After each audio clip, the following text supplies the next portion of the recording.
Good evening and welcome to this special edition of Cronkite News on Arizona PBS. I'm Sam Hoyle and thank you for joining us.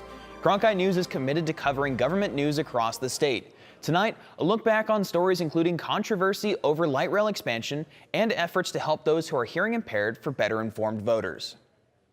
There's a proposal to buy the Navajo generating station, which could save thousands of jobs. Cronkite News reporter Amanda Mason was at the state capitol as 300 Native American coal workers rallied today to discuss their plans. Yeah, the coal miners of NGS announced that the Middle River Power has submitted a proposal to buy the station. NGS is hoping to receive 90 days to help solidify the transition of ownership of the station.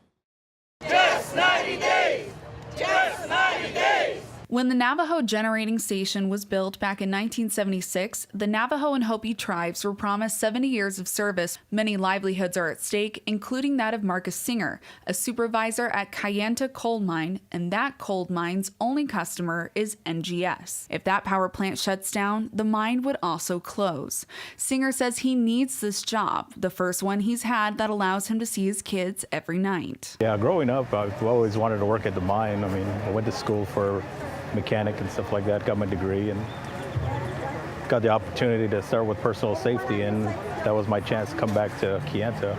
I've always worked outside of the reservation, so it was nice to come back and be around family.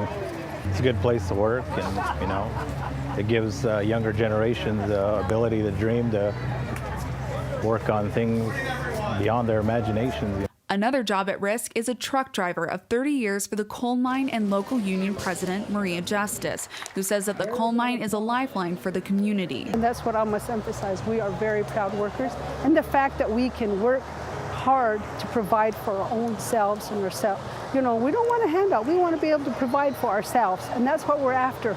To protect these jobs, Vice Chairman of the Hopi tribe will continue to fight for the jobs of his people. It wasn't off of our backs. The revenues of our coal, the affordability of what they did with the water negotiations, Phoenix and Tucson would not be what they are today. Now, tomorrow, the coal miners and NGS supporters are having a meeting with Central Arizona Project to discuss the 90-day proposal. In the broadcast center, Amanda Mason, Cronkite News. A new proposal from the Trump administration could throw a lifeline to the Navajo generating station by forcing utilities to buy a certain amount of power from coal-fired plants. But the plant has critics from left and right, and from energy executives to environmentalists, as Pat Plabetti reports from our Washington bureau. The Trump administration plan to keep unprofitable coal and nuclear plants open wasn't aimed specifically at the Navajo generating station. However, it did catch the attention of the plant supporters. President Donald Trump has long been a vocal supporter of the coal industry. We are going to put our coal miners back to work. They have not been treated well, but they're going to be treated well now. On Friday, the president took the next step, ordering the Energy Department to take immediate steps to make power companies buy electricity from coal and nuclear plants. The directive calls a diverse energy grid a matter of national security. John Schilk, president and CEO of the Electric Power Supply Association, dismissed the national security claim. The part of the Federal Power Act that's really supposed to be for very discrete emergencies, and experts across the spectrum in both parties have said there is no emergency that justifies the use of such extraordinary powers. According to Schilk, this move is not only unprecedented, but would also drive up energy prices for all Americans. Rates will go up substantially for consumers of all kinds, from small businesses to manufacturers to residences, because the whole point of the proposal is to force people to buy power that is now economic. But to the Navajo Nation office here, the proposal offers hope for the Navajo generating station, a coal-burning power plant scheduled to close in 2019, taking thousands of jobs with it. Those jobs are vital, and those jobs provide not only for the individuals who work there, but they also provide support for the families and the extended families in the area. So can't understate the importance of NGS for the families there. But the plant's only customer is the Central Arizona Project, which brings water to Phoenix and Tucson from the Colorado River. When CAP said it could get its power from cheaper and cleaner sources, that left the NGS facing a future without a viable client. Jackson Brossi, the executive director for the Navajo Nation Washington office, says this would be catastrophic for the tribe's economy. If the plant were to close, we would see between 1,000 and 3,000 individuals lose their jobs, and 90% of whom are Navajo. So in a place with very high unemployment, very high poverty, the impact would be tremendous. The Navajo Nation currently faces an unemployment rate of 40%, more than 10 times the national average according to the latest numbers from the tribe and the Bureau of Labor Statistics. Brossi says he's hopeful about the proposal and the economic security it could provide for the tribe. He acknowledged that it is still being reviewed by lawyers on all sides, but said he is optimistic. This isn't the first time that the Trump administration has tried to prop up the coal market. A similar proposal was rejected last year by the Federal Energy Regulatory Committee. However, that plan wasn't aimed specifically as a national security issue. In Washington, Pat Pobletti, Cronkite News. Do you know where the money funding political campaigns comes from? Most Arizonans don't. And in 2016, Arizona passed a law removing regulations of dark money in campaigns. Reporter Emily Richardson spoke with the Outlaw Dirty Money campaign about how the lack of transparency affects elections. Former Arizona Attorney General Terry Goddard is co-chairman of the campaign and wants to add the Stop Political Dirty Money Amendment to the state constitution. According to the campaign, amending the Constitution is the best way to ensure that state lawmakers can't hide who is funding their campaigns from the voters. A few years ago, the Supreme Court said political campaign spending is free speech, and big corporations and the wealthy had a right to spend as much money as they want to influence the outcome of our elections. Suddenly, elections that were once rough became mean, and their money became dirty. Dirty money is used to describe money that is laundered through nonprofits by corporations and individuals to anonymously fund political campaigns. Outlaw Dirty Money is campaigning for Arizonans' right to know who is influencing their elections. I think in order to be informed voters, we need to know who's paying for those ads. We need to know why they're paying for those ads and what their agenda is. We're not trying to stop them. We're just trying to say they need to tell us who they are. Transparency means we will be a far better informed voter, and an informed voter strengthens democracy. To get their proposed amendment on the ballot, the campaign needs 45,000 more petition signatures. We can do it, but only if everybody who's interested in changing Arizona government comes forward and signs a petition. In March, 91% of Tempe citizens voted to pass a measure curbing dark money. But in April, Governor Doug Ducey signed a bill outlawing cities from enforcing campaign finance reforms. Outlaw Dirty Money has 2 more weeks to collect all the signatures they need. In the broadcast center, Emily Richardson, Cronkite News. For some, being an informed and active voter has challenges. I attended a workshop designed to help hearing impaired communities get to the polls. According to a 2005 Arizona Department of Health Services report, 6 to 8% of Arizonans are hearing impaired or deaf. I always faced barriers. I mean, even if, I was born deaf, even though I wear a hearing aid and a cochlear implant, but I still faced barriers in my everyday life. By holding information sessions like this one, the Arizona Commission for the Deaf and Hard of Hearing is helping bring people with hearing impairments to the polls. When you see the candidate campaign on TV, they're not captioned. It's not required. Being an informed voter is hard enough as it is, but when you can't hear information like this, the task becomes even harder when you can't get the information you need. And polling places can be hard to navigate for those who can't hear the instructions. Maricopa County Recorder Adrian Fontes says voting by mail is an alternate option. Arizona has been a leader in the nation for online voter registration. We were one of the first states to do this in a very robust way. But more can still be done to fully accommodate the hard of hearing community. We're taxpayers, we're people as well. We're just like everybody else, but we need the full asset, and we need to be part of the society and know what's going on equally, just like everybody else. This is the first workshop the Arizona Commission for the Deaf and Hard of Hearing has hosted, with high hopes that it will inspire change. Local groups here in the Valley are taking a stand against the separation of parents and children. In a recent press conference, the Puente, Arizona Human Rights Movement says they're on a mission to keep families together. Reporter Amanda Mason spoke with experts on this issue and families that are personally affected. According to the Puente organization, between October 1st, 2017 and May 31st, 2018, at least 2,700 children have been split from their parents. I spoke with people on their reactions to the current policies. In front of the Sandra Day O'Connor Federal Courthouse, families and supporters gathered to create change. There should be no jails and prisons and detention centers for children. Lori Rosales, a retired social worker and counselor, has worked in prisons and detention centers, including one for families, for 40 years. She says that abuse takes different forms, and there are several risks for children who have been taken away from their families and held in a jail-like location. They feel like they are being treated like criminals. They're not accustomed to the food, so they're not eating. They often don't sleep. Some have had suicidal ideation. Rosales says the kids have already been traumatized in their own country, and after their long travel to the United States, they don't receive the refuge and safety they were seeking. They've been traumatized, and what do? Unwittingly, we re-traumatize them.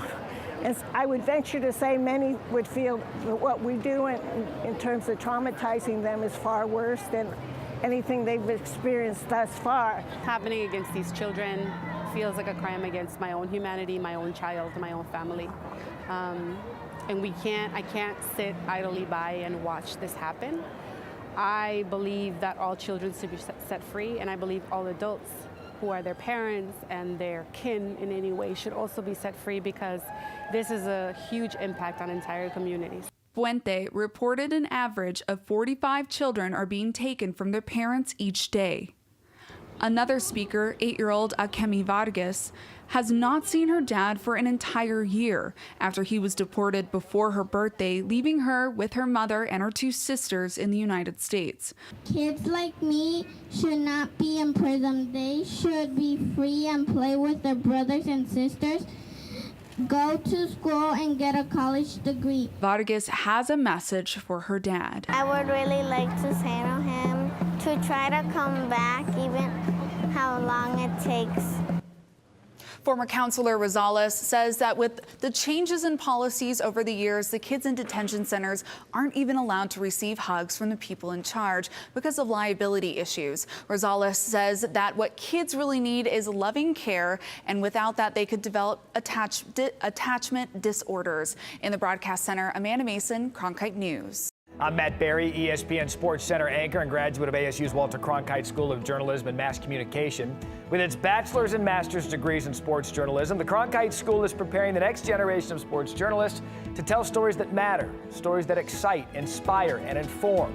Cronkite immerses students in covering sports at all levels in one of the country's top sports markets. It's this hands-on experience under the guidance of award-winning sports media veterans that shape the top journalists of tomorrow. I'm Ted Simons, host and managing editor of Arizona Horizon. The 2018 election season has arrived. Join us for primary and general election debates.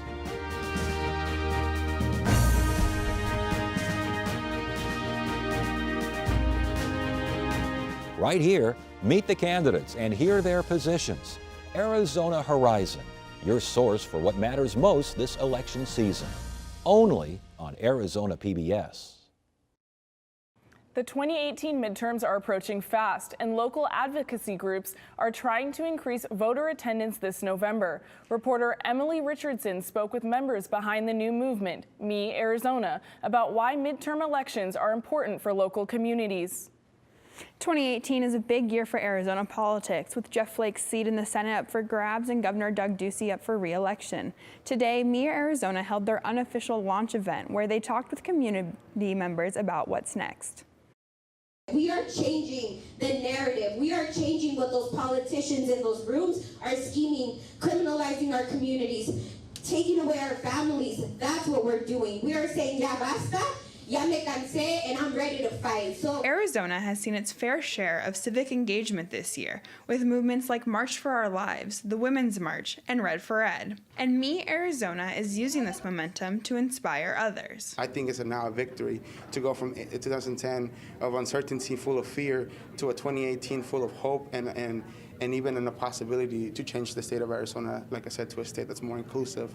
Me Arizona is a coalition created by local advocacy groups to encourage voters from underrepresented demographics to vote in the 2018 election. The coalition believes that voting in the midterm is just as important as in the general. So we need to make sure that we harness this energy and this focus on the local elections and the local leaders that we need to rise from our communities. We're talking about the underrepresented community, but we're not able to make that change unless we're electing leaders who are actually going to be able to connect and understand what we are going through. Me Arizona members are hopeful for the future of the state and believe that just having conversations with members of the community will increase voter participation. In the broadcast center, Emily Richardson, Cronkite News.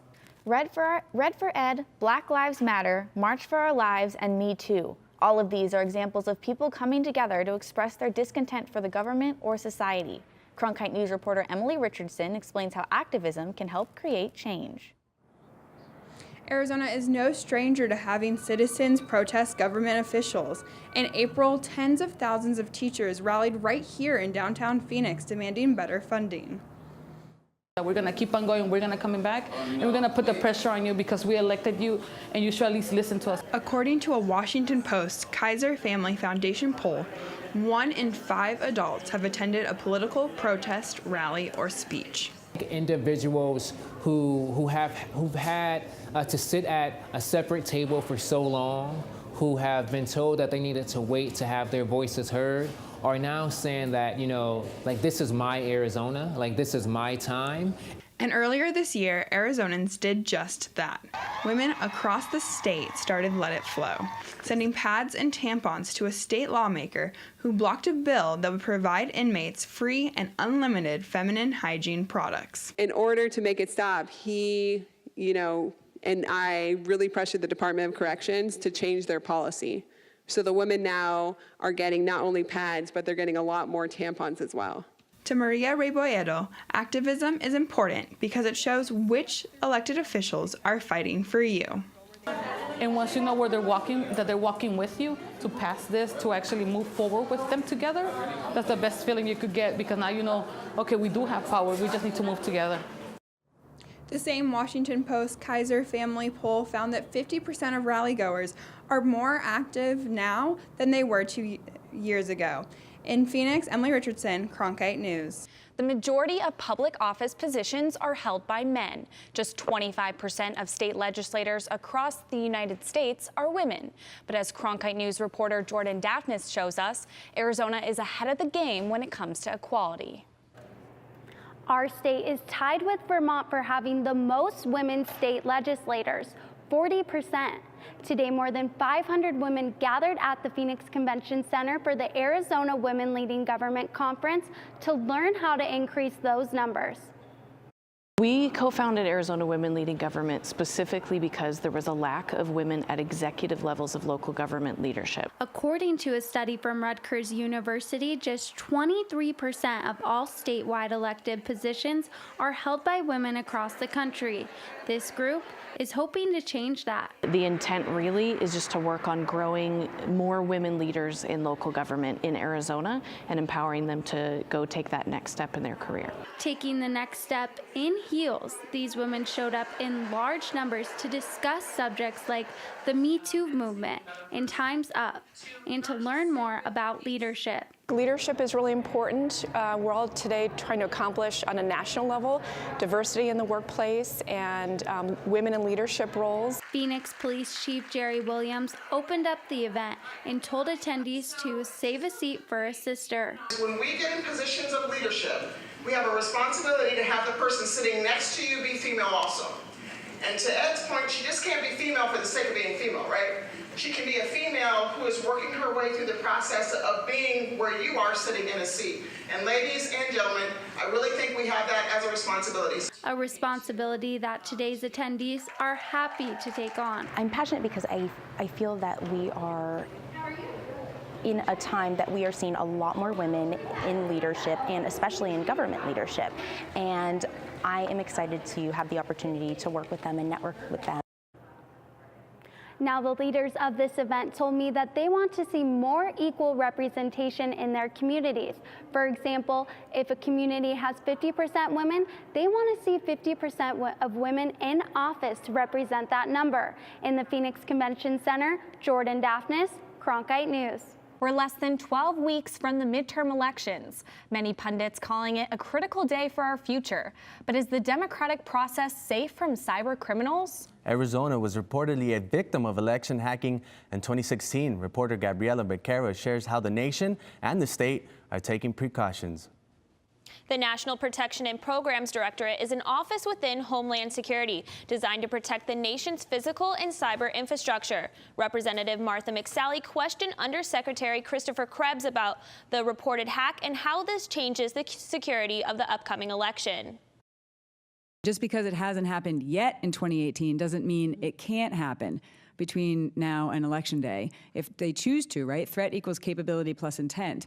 Representative Martha McSally says she has concerns about the detection and solutions for election hacking. Undersecretary of the National Protection and Programs Directorate, Christopher Krebs, says they are looking at this issue as a whole, focusing on the entire country rather than just an individual state. Looking back at the specifics of 2016, but given our broader understanding of the IT environments that support elections, we are looking at more broadly where the vulnerabilities are just in the system in general, and what are the things we can do to address those vulnerabilities broadly. Despite this, Krebs says they engage with Arizona and other states on a regular basis. I am continually impressed by the level of seriousness that secretaries of state and state election directors are paying to this issue.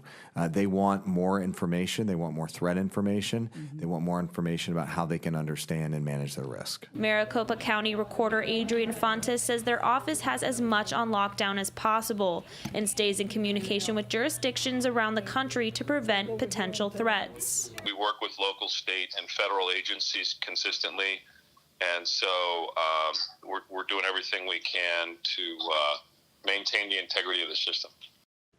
Krebs says that when something goes wrong in an election, people assume that it's related to Russia, when in actuality it could be caused by a number of things. He also believes Arizona's issues were most likely not related to Russia. Gabriela Becerra, Cronkite News. There's fear and anger from some over expanding the light rail into South Phoenix. Reporter Emily Richardson talked to South Phoenicians about what this could mean for their community.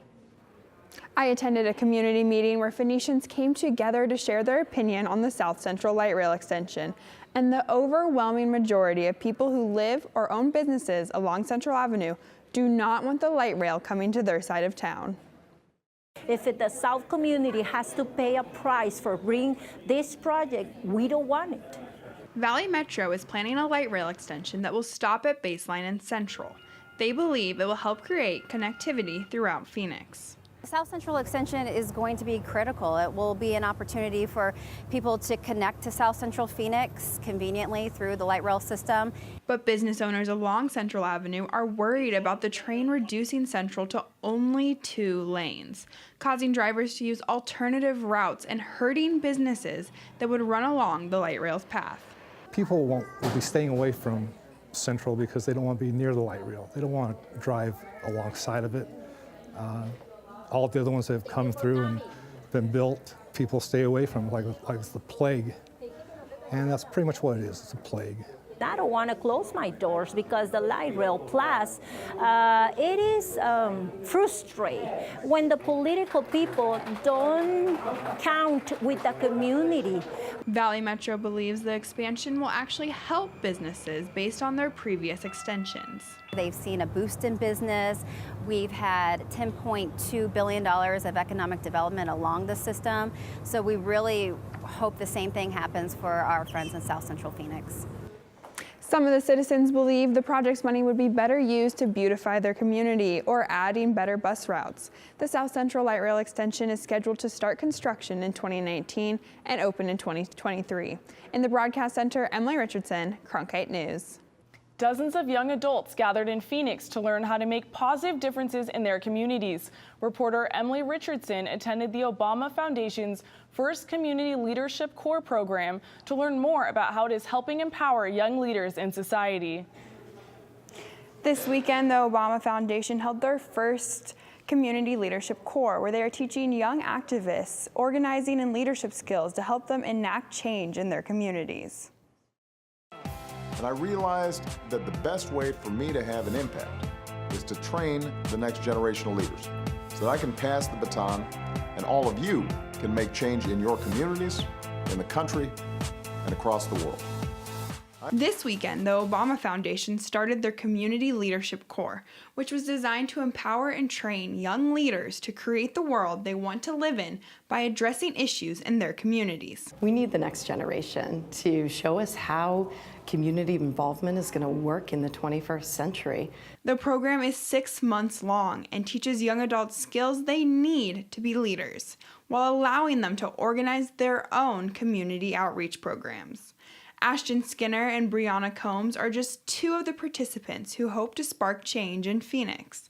Skinner wants to create an online database with resources for the transgender community, so that people know what their rights are here, people know what the roadblocks are to social and legal transition and medical transition, and so that people in the trans community don't feel like they have to dig for these things themselves, because it's a lot of work. And Combs wants to make Phoenix more sustainable. We need to build an environment where we're able to, everybody has the same opportunity to grow and to learn and to live a happy and safe life.